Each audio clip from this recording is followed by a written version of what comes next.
Cultural Role of Rhetoric by Richard Weaver. Introduction.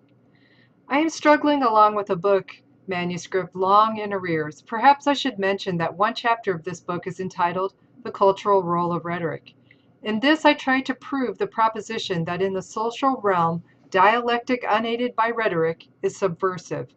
Then I try to show that modern, or general semantics, is a modern attempt to exalt pure dialectic at the expense of traditional rhetoric, and that this is one of the things eating away the fiber of our society.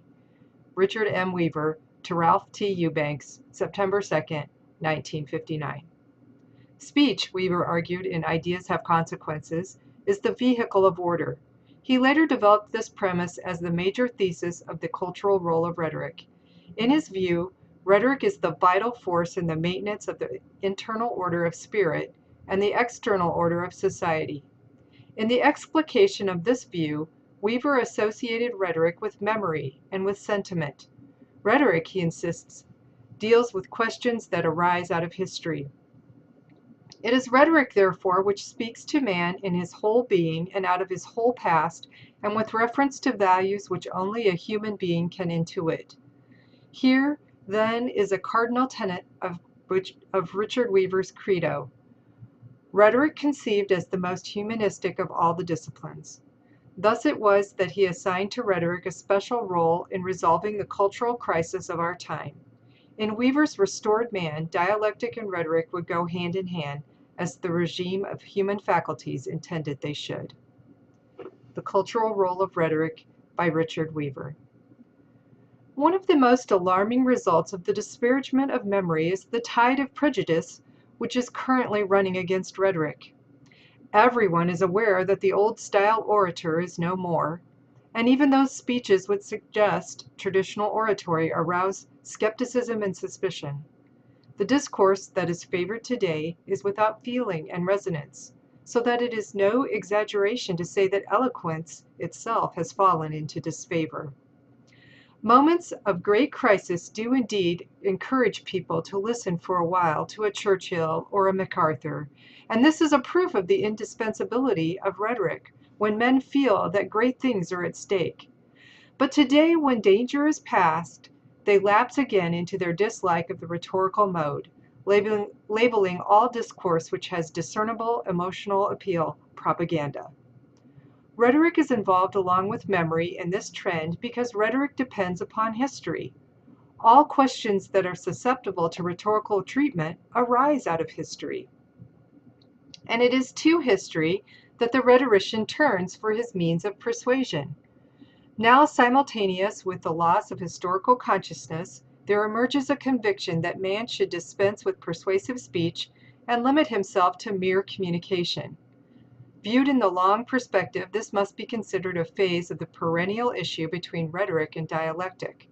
But great danger lies in the fact that the present attitude represents a victory for a false conception of the role of dialectic in cultural life. States and societies cannot be secure unless there is in their public expression a partnership of dialectic and rhetoric. Dialectic is abstract reasoning upon the basis of propositions. Rhetoric is the relation of the terms of these to the existential world, in which facts are regarded with sympathy and are treated with the kind of historical understanding and appreciation which lie outside the dialectical process. The current favor which rational and soulless discourse enjoys over rhetoric is a mask for the triumph of dialectic. This triumph is directly owing to the great prestige of modern science. Dialectic must be recognized as a counterpart in expression and language of the activity of science. We can affirm this despite certain differences between them because they are both rational and they are both neutral. The first point we need not labor. The second is important for this discussion because it is the quality of neutrality in science which has caused many moderns to suppose that it should be the model for linguistic discourse.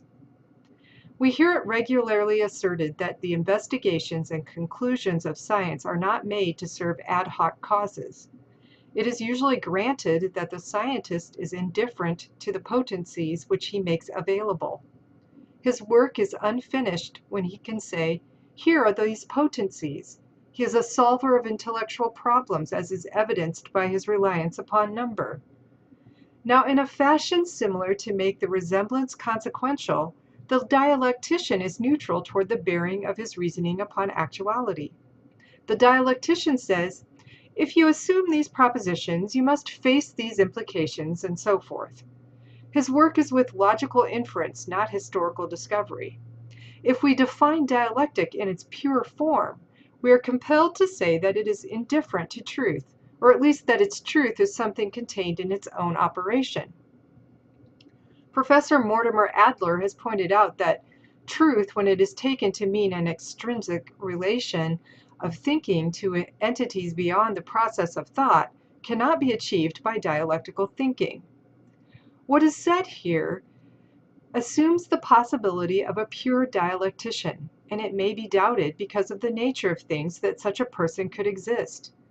But the question I am here pursuing is whether one can become too committed to dialectic for his own good and the good of those whom he influences. I expect to show presently through a famous instance how this can happen. My thesis is that a too exclusive reliance upon dialectic is a mistake of the most serious consequence because dialectic alone in the social realm is subversive. The widespread overturning of institutions in recent history and the frustration man now feels over his inability to guide his destiny begin at the most profound level with the disastrous notion that dialectic, unaided by rhetoric, is sufficient for human councils. We have heard it contended by many leaders of opinion that if man will only avoid emotional approaches and will utilize science in coping with his problems, he will be able to conduct his affairs with a success hitherto unknown. That is to say, if he will rely upon a dialectic which is a counterpart to that of science in arriving at his decisions, he will have the advantage of pure knowledge, whereas in the past he has to try to get along with a mass of knowledge and feeling. The point of this chapter will be the contrary. To give up the role of rhetoric and to trust all to dialectic is a fast road to social subversion. For the introduction of this argument, I am going back to the trial and condemnation of Socrates. Certain features of this extraordinary incident will help to illuminate the difficult problem of the relation of dialectic to rhetoric and of both of these to practical policy. The reflective portion of mankind has wondered for centuries how so brilliant and civilized a people as the Greeks could condemn to death this famous philosopher. It would be blasphemous for anyone to suggest that the Athenian assembly did not commit a dreadful injustice. But since the condemnation occurred, there must have been some cause, and I think that cause lies much deeper than the fact that a few men with whom Socrates associated turned out badly, and deeper than the resentment of a few Athenians whose vanity he had wounded through his questioning. The people of Athens had a case against Socrates which can be understood and elucidated. Set against their own attitudes and behavior, the case may not look very good to us, and we can still say that they put to death the most virtuous man in the city. Yet they had a certain cause, possibly more felt than reasoned out, but enough to account practically for the final judgment. Socrates has come down to us as one of the greatest ethical teachers of all times. But by the Athenians who indicted him, he was charged with being a subverter and a corrupter. Before we set down these two ascriptions as wholly incompatible, let us remember that Socrates was also the greatest dialectician of his time. We who study him at this remote date are chiefly impressed with the ethical aspect of his teaching, but those who listened to him in Athens may have been more impressed by his method, which was that of dialectic. By turning his great dialectical skill upon persons and institutions, Socrates could well have produced the feeling that he was an enemy of the culture which the Greeks had created. He was, in one sense, of course, the highest expression of it, but the kind of skill he brought to a peak of development needs harmonizing with other things. When a dialectic operates independently of the concrete facts of a situation, it can be destructive. These facts are not determinative logically of the course which the dialectical inquiry must take, but they are the ground form which it must operate in actual discourse. A dialectic which becomes irresponsibly independent shatters the matrix which provides the base for its operation. In this fact must have lain the real source of the hostility towards Socrates. Nietzsche has perceived this brilliantly in a passage of The Birth of Tragedy.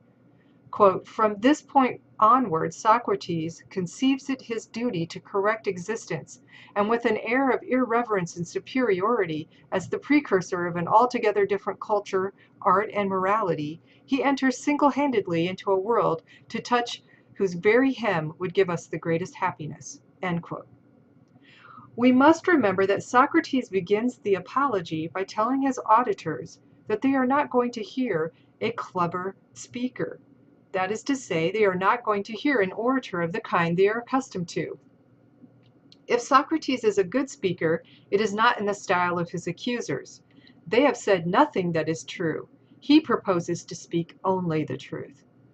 Further along, he proposes to be an utter foreigner to the manner of speech here. Obviously, this is not the way in which a speaker consolidates himself with an audience. It betokens alienation rather than identification. Socrates has in effect said at the beginning, "Your way is not my way." Thereafter, Socrates gives an account of the origin of his unpopularity. He had gone around to men who were reputed to be wise and had questioned them about matters of which they were supposed to have knowledge. He found it easy to prove that they were not wise but ignorant, or that their knowledge was so confined that it could scarcely be termed wisdom. Among those who underwent his examination were public men or political leaders and poets. This story is too well known to readers of the dialogues to need rehearsing in detail. Suffice it to say that Socrates gives a candid relation of how his dialectic had irritated important elements in the population. But it is to the role of dialectic in the defense itself that I wish to direct chief attention. For Socrates, when his life was at stake, could not or would not give up the instrumentality by which he had been offending. Let us look at the literal charge which has come down to us. Quote, "Socrates is a transgressor and a busybody, investigating things beneath the earth and in the heavens, and making the worse appear the better reason, and teaching these things to others." End quote. Added to this was the further charge that he did not recognize the gods, which were acknowledged by the state, but insisted on introducing an idea of new spiritual beings. No doubt there are several ways in which this latter charge could have been answered, but the way in which Socrates chose to meet it was exactly the way to exacerbate the feelings of those whom he had earlier offended. It is significant that at one point he feels compelled to say to the assembly, quote, "Please bear in mind not to make a disturbance if I conduct my argument in my accustomed manner." End quote. Here is the passage which follows that request. Socrates says, "You say what is incredible, Meletus, and that, as it appears to me, even to yourself. For this man, O Athenians, appears to me to be very insolent and intemperate, and to have preferred this indictment through downright insolence, intemperance, and wantonness. For he seems, as it were, to have composed an enigma for the purpose of making an experiment. Whether will Socrates the wise know that I am jesting and contradict myself, or shall I deceive him and all who hear me? For in my opinion, he clearly contradicts himself in the indictment, as if he should say, Socrates is guilty of wrong in not believing that there are gods, and in believing that there are gods, and this, surely, is the act of one who is trifling. Consider with me now, Athenians, in what respect he appears me to say so.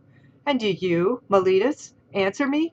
And do ye, as I besought you at the outset, remember not to make an uproar, if I speak after my usual manner? Is there any man, Meletus, who believes that there are human affairs, but does not believe that there are men? Let him answer. Judges, and not make so much noise. Is there anyone who does not believe that there are horses, but that there are things pertaining to horses? Or who does not believe that there are pipers, but there are things pertaining to pipes? There is not. O best of men! For since you are not willing to answer, I say it to you and to all here present. But answer to this at least. Is there anyone who believes that there are things relating to demons, but does not believe that there are demons? Meletus responds, there is not. Socrates, how obliging you are in having hardly answered, though compelled by these judges. You assert, then, that I do believe and teach things relating to demons, whether they be new or old. Therefore, according to your admission, I do believe in things relating to demons, and this you have sworn in the bill of indictment. If then I believe in things relating to demons, there is surely an absolute necessity that I should believe that there are demons. Is not this so?